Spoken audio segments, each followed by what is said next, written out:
Nice. Yeah, so I've been doing a lot of coaching lately, and I get a lot of questions from people that are thinking about starting out. And one of the biggest concerns they have is, are they going to be able to afford these higher ticket products? You know, I guess a lot of people, they don't have good credit or something like that. Is that something you had to deal with at all? Or, you know, were you pretty well set with credit when you first got started, like had a good credit, had credit cards and stuff like that? Are you referring to like when I make a sale and I put like the supplier's invoice on my credit card? Yeah, exactly. Yeah, I didn't have very good credit at first because I don't know, I was like 23 or 24 when I first started.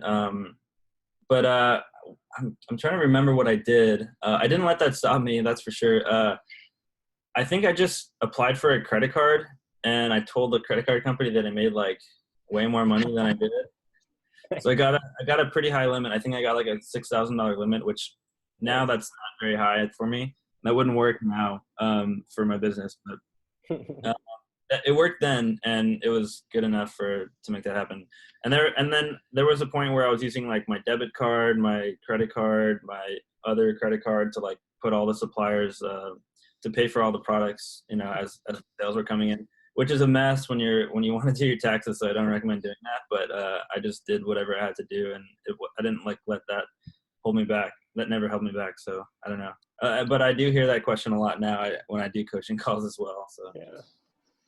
The other big thing that people run into when they're first getting started is niche selection, you know, choosing the right product to sell, or maybe choosing like a bunch of products to sell. Without mentioning your exact niche, maybe you can give a little bit of tips as to like how you were able to find your niche and, you know, realize that it was a good one to go into and stuff like that.